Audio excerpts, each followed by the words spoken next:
How's it going, everyone? So today I'm going to show you how to add a separator in your bookmarks. I have two different methods of doing this. They both work really well, so if that's something that you're looking to do, this is the video for you. So let's just back up for a second. So what is a bookmark and why might you want a separator? So if you take a look at the screen that I have right here, I have a ton of bookmarks up here, and I have even more that go even further out.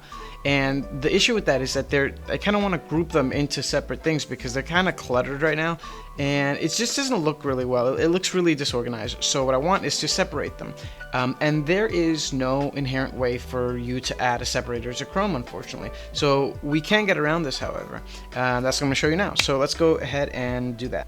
And real quick, the way that I found how to add the separators is from a forum right here. You can see it on the screen. I just basically googled the question, and it gave me two different options. So let's go ahead and try this one here. So if I right click this, I'll go to this page, and this is really cool because it's just one. Let me make sure that was the, no, that was the wrong one. Let's go here. So let's just click this one right here. And if we go here, you can see that it's just one page. It's just one HTML document that you can, I guess the favicon is just empty, but check this out. If you bookmark it, click Add to Bookmarks, and click Done. Push it all the way to the end here. Let's grab that, move it here. Look at this. You have this kind of cool separator, but we obviously don't want it to say Chrome Bookmarks here. So what do? We go to Edit, delete the text, and now we have just a simple separator.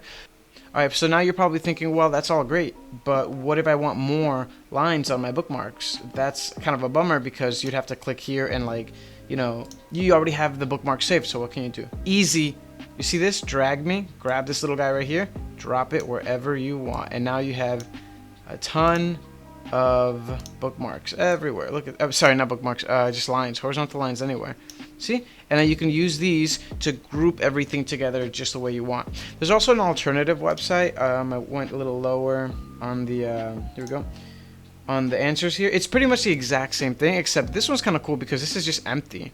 So this is an empty space. If you wanted to give something a little bit of a padding or a margin, you could do that.